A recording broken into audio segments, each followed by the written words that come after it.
Hi, this is Revathi. Welcome to అందమైన కథల పొదరిల్లు. వీడియోస్కి లైక్స్, కామెంట్స్, షేర్ చేస్తున్న మిత్రులందరికీ థ్యాంక్ యూ సో మచ్. ఇక కథ విషయానికి వస్తే, దీక్షని ఏదో చేయమని పద్దు అడుగుతుంటుంది కదా, అది ఏంటో ఇక కథలోకి చూద్దాం. తొలి ముద్దు, ఎపిసోడ్ నెంబర్ 48. నువ్వు వాడికి పరాయి దానివి కాదు, కట్టుకున్న భార్యవి. నీ భర్త కళ్ళకి నువ్వు అలా కనిపించినంత మాత్రాన నీ ఆత్మగౌరవం కించపరుచుకున్నట్టు కాదు. తప్పు అంతకంటే కాదు.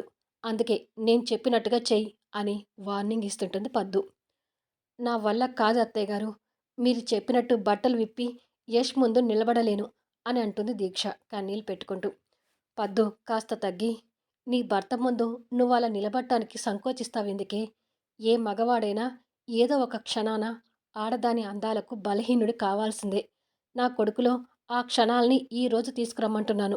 వాడికి ఎలాగైనా నువ్వు దగ్గరైతేనే ఆ శృతి గోల మర్చిపోయి నీతో కలుస్తాడు.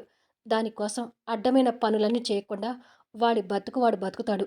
అందుకని ఈరోజు వాడి కోసం నిన్ను తెగించమంటున్నాను. కట్టుకున్న భర్త ముందు భార్య అలా కనపడడంలో తప్పు లేదమ్మా అంటూ వాయిస్ తగ్గించి కన్నీళ్లు పెట్టుకుంటూ రిక్వెస్ట్ చేస్తుంటుంది పద్దు. యష్ నాకు భర్తే కావచ్చు అత్తయ్య గారు. కానీ యష్ మనసులో నాకు స్థానం ఇవ్వనప్పుడు నేను యష్కి పరాయదాన్ని అన్నట్టే లెక్క.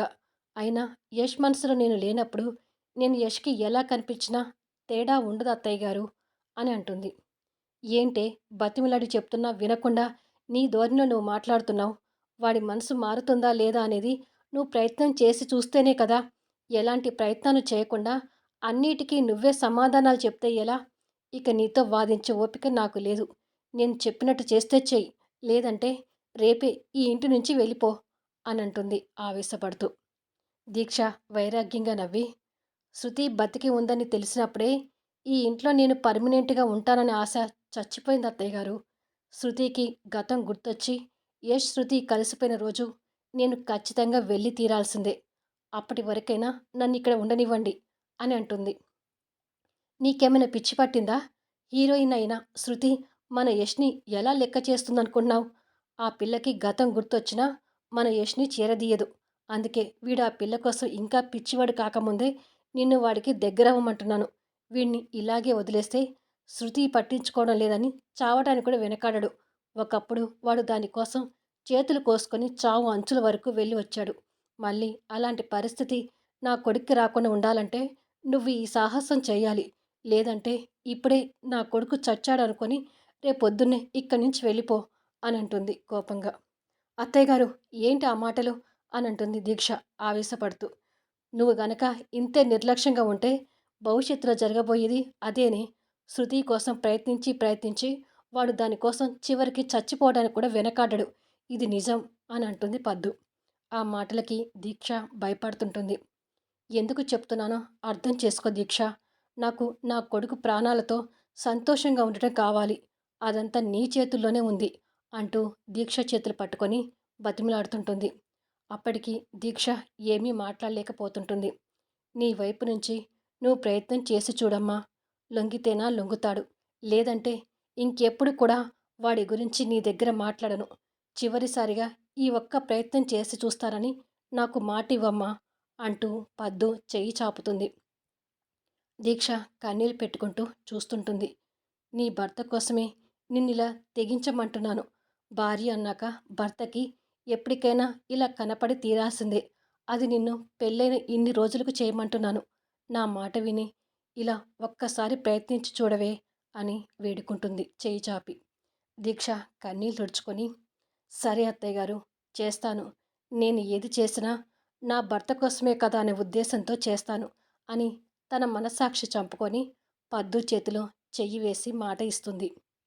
పద్దు కాస్త సంతోషపడుతూ, ఏడ్చి కళ్ళన్నీ ఎర్రగా అయ్యాయి. వెళ్ళి మొహం కడుక్కొని రెడీ అవ్వు అని చెప్తుంది. కొద్దిసేపటికి దీక్ష జడలోకి పద్దు మల్లెపూలు పెడుతూ, శోభనం గదిలోకి వెళ్తానని అనుకో. ఎలాంటి బెంగ పెట్టుకోకుండా ధైర్యంగా వాడి ముందుకు వెళ్ళు అని అంటుంది. సరే అన్నట్టుగా బెరుకుగా తల ఊపుతుంది. ఇక వెళ్ళమ్మా అంటూ దీక్షని పంపిస్తుంది. దీక్ష లోపలికి వెళ్తుంటే దీక్షని అంతగా బాధ పెడుతున్నందుకు పద్దు కూడా కన్నీళ్లు పెట్టుకుంటూ, నన్ను క్షమించమ్మా. ఇలా చేయటానికి నువ్వెంత క్షోభ అనుభవిస్తున్నావో ఓ ఆడదానిగా నేను అర్థం చేసుకోగలను. అయినా కూడా నా కొడుకు భవిష్యత్తు కోసం నిన్ను బాధ పెట్టక తప్పడం లేదమ్మా అని అనుకుంటుంది మనసులో. దీక్ష లోపలికి వెళ్ళి చూసేసరికి యష్ ఒక పక్కకు నిలబడి దీక్షని గమనించకుండా శృతితో ఫోన్ మాట్లాడుతూ, ప్లీజ్ శృతి, ఫోన్ పెట్టేయకు, నీతో కాసేపు మాట్లాడాలని ఉంది అంటాడు. ఎన్నిసార్లు చెప్పను నాకు ఫోన్ చేయొద్దని అంటూ శృతి వాయిస్ కోపంగా వినిపిస్తుంటుంది. ప్లీజ్ శృతి, కోపం తెచ్చుకోకు. నా బాధనంతా నీకు చెప్పుకోవాలనుంది. నీకోసం హీరో అవుతానని చెప్పాను కదా. ఇప్పటికే చాలా ప్రయత్నాలు చేశాను. కానీ ఎక్కడా కూడా అవకాశం రావట్లేదు. అవకాశం దొరికిన చోట లిప్ కిస్ అంటున్నారు. నా ముద్దు ముచ్చట ఏదైనా నీతోనే కానీ వేరే ఆడదాంతో పంచుకోలేను అని మాట్లాడుతుంటే ఆ మాటలు వింటున్న దీక్ష కాస్త కోపంగా వచ్చి ఫోన్ గుంజుకొని పక్కకు విసిరేస్తుంది.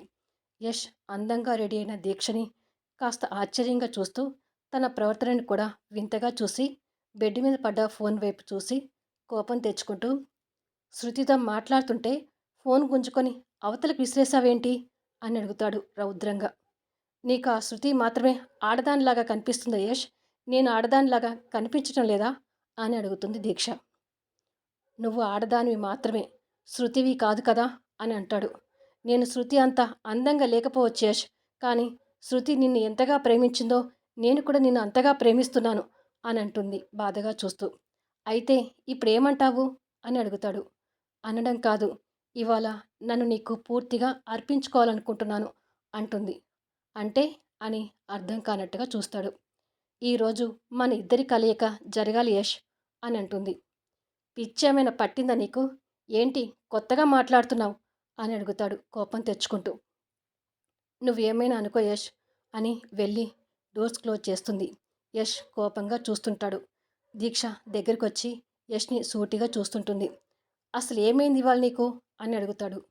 చెప్పాను కదా యష్, మన ఇద్దరి శారీరక కలయిక జరగాలని అని అంటుంది. నువ్వంటే జరిగిపోతుందా అని అంటాడు కోపంగా చూస్తూ. దీక్ష ఏమీ మాట్లాడకుండా పద్దుకి ఇచ్చిన మాట గుర్తు తెచ్చుకొని ఆ క్షణం తన మనస్సాక్షిని కష్టంగా చంపుకొని ఒంటి మీద ఉన్న చీరను విప్పుతుంటుంది. దీక్ష చేస్తున్న పనికి యష్ కోపంతో పిడికిలి బిగిస్తూ ఏం చేస్తున్నావు అని అడుగుతాడు. పడక గదిలో భర్తకి భార్య సైనేషు రంభలాగా ఉండాలంటారు కదా యష్, ఆ ప్రయత్నంలోనే నీ ముందు వివస్త్రంగా కనపడబోతున్నాను అని అంటూ చీర మొత్తం విప్పి ఓ పక్కకి కుప్పగా పడేస్తుంది. తన మాటలకు యష్ ఆశ్చర్యంగా చూస్తూ ఇంకా కోపంగా పిడికిలు బిగిస్తుండగానే దీక్ష తనకు తానుగా మనసు చంపుకుంటూ ఒంటి మీద మిగిలిపోయిన లంగా జాకెట్ కూడా విప్పి పూర్తి వివస్త్రంగా నిలబడి కన్నీళ్లు పెట్టుకుంటూ తలదించుకుంటుంది. యష్ తనని అలా చూస్తూ, సరే, నువ్వు కోరినట్టే నిన్ను వివస్త్రంగా చూస్తున్నాను. అయితే ఏంటి, నువ్వు ఇలా కనిపిస్తే నా మనసు మారుతుందనుకుంటున్నావా అని అడుగుతాడు కోపంగా చూస్తూ. యష్ మాటలకి దీక్ష ఆశ్చర్యపోతుంటుంది. యష్ తనని ఇంకా కోపంగా చూస్తూ, నెవ్వర్, నిన్ను ఇలా చూసినా కూడా నా మనసు ఇప్పటికీ శృతినే కోరుకుంటుంది అని అంటాడు. యష్ మాటలతో దీక్ష ఇంకా చచ్చిపోతూనే యష్కి దగ్గరగా వచ్చి, నీతో ముద్దు ముచ్చట నేనే చేయాలి యష్, నీ పెదవుల మీద నా పెదవులకు మాత్రమే స్థానం ఉండాలి అంటూ యష్ తలను పట్టుకొని పెదవులను అందుకుంటుంది. కానీ కోపంలో ఉన్న యష్ ఆ ముద్దుకు స్పందించకుండా పెదవులను మూవ్ చేయకుండా రాయిలా ఉంటాడు. దీక్ష కొన్ని క్షణాలు పెదవుల ముద్దుకి ప్రయత్నించి యష్ నుంచి ఎలాంటి స్పందన లేకపోయేసరికి అలా కూడా యష్ని దగ్గర చేసుకోలేకపోతున్నందుకు యష్ పెదవులను వీడి కన్నీళ్లు పెట్టుకుంటూ విస్మయంగా చూస్తుంటుంది. ఏంటి అలా చూస్తున్నావు? నా పెదవులు విచ్చుకొని నీ ముద్దుకి స్పందించడం లేదని చూస్తున్నావా అని అడుగుతాడు కోపంగా చూస్తూ. అవును, నేను ఇంతలా తెగించినా నువ్వు అలా ఎలా ఉండలేస్తున్నావు యష్ అని అడుగుతుంది కన్నీళ్లు పెట్టుకుంటూ.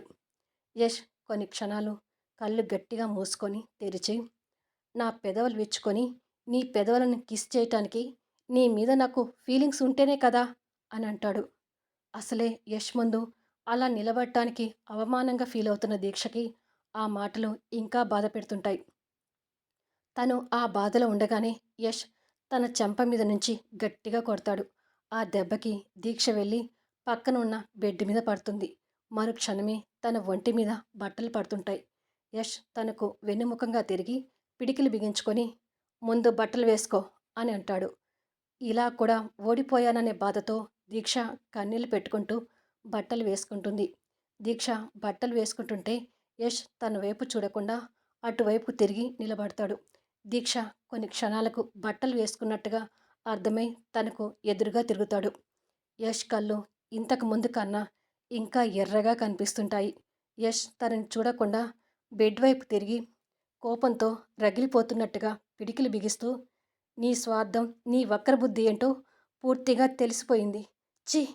ఇంతగా దిగజారిపోయిన నిన్ను చూడటానికే అసహ్యంగా ఉంది. నీకన్నా పడుపు వృత్తి చేసుకునేవాళ్ళు చాలా నయమనిపిస్తుంది అని అనుకుంటూ దీక్షకి ఎదురుగా తిరిగి తనని బెడ్ మీదకి నెట్టి బయటికి వెళ్తాడు. దీక్ష బెడ్ మీద ఉన్న ఫోన్ పక్కన పడుతుంది. తను ఏడుస్తూ పక్కకి చూసేసరికి ఫోన్ లైన్లో శృతి ఇంకా ఉన్నట్టుగా అర్థమవుతుంది. దీక్ష ఆశ్చర్యపోతూ ఆ ఫోన్ చేతిలోకి తీసుకునేసరికి శృతి అప్పుడు ఫోన్ కట్ చేస్తుంది. వాళ్ళ మధ్య జరిగిన సంభాషణలు అన్నీ శృతి వినదని అర్థమై దీక్షకు ఇంకా అవమాన భారంగా అనిపిస్తుంటుంది. అప్పటి వరకు వాళ్ళ మాటలు విన్న శృతి ఫోన్ పక్కకు వేసి యష్ గురించి ఆలోచిస్తుంటుంది. రూమ్ నుంచి బయటకు వచ్చిన యష్ తల్లిని తిడుతూ, అదే దీక్ష స్థానంలో నీ కూతురు ఉండి ఉంటే ఇలాగే చేయమని చెప్తావమ్మా అని అడుగుతాడు.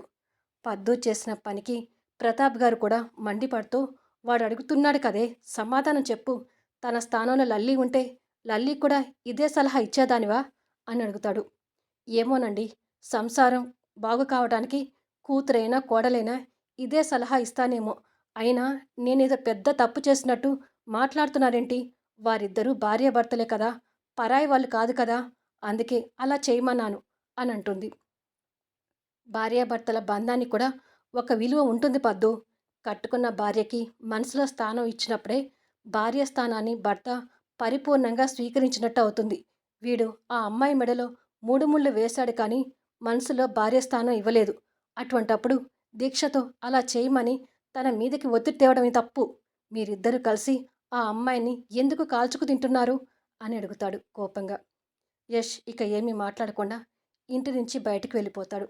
పద్దు కన్నీళ్ళు పెట్టుకుంటూ దీక్ష దగ్గరికి వెళ్తుంది. దీక్ష కన్నీళ్ళు పెట్టుకుంటూ రూమ్లో ఓ మూలన కూర్చొని ఏడుస్తుంటే, అమ్మ దీక్ష అంటూ పద్దు దగ్గరికి వెళ్తుంది. దీక్ష నిలబడి, యష్ని మార్చుకునే విషయంలో నేను అసమర్థురాలని మరొకసారి నిరూపించుకున్నాను అత్తయ్య గారు అని అంటూ ఏడుస్తుంటుంది. పద్దు తన చెంప మీద కనిపిస్తున్న వాతలు చూసి చలించిపోతూ ప్రేమగా తనని దగ్గరకు తీసుకొని, నిన్ను చాలా బాధ పెట్టానమ్మా, నన్ను క్షమించు. ఇంకెప్పుడు నా కొడుకు విషయంలో నీ మీద ఒత్తిడి తీసుకురానని మాట ఇస్తున్నాను అంటూ తనని హక్ చేసుకొని కన్నీళ్ళు పెడుతుంటుంది. కానీ దీక్షకి జరిగిందంత అవమానంగా అనిపిస్తూ కన్నీళ్లను కంట్రోల్ చేసుకోలేకపోతుంటుంది. మరుసటి రోజు దీక్ష హాల్లోకి వెళ్ళేసరికి ఎదురుగా యష్ వస్తుంటాడు. రోజు ఫ్రీగా యష్ ఎదుటకి వచ్చినంత ఈజీగా ఇప్పుడు అవమాన భారంతో యష్ ముందుకు రాలేకపోతుంటుంది. యష్ని చూడగానే యష్ ముందు తను వివస్త్రంగా నిలబడటం గుర్తు తెచ్చుకొని ఇబ్బంది పడుతూ తలదించుకుంటుంది. ఆ విషయం యష్కి కూడా అర్థమవుతుంటుంది.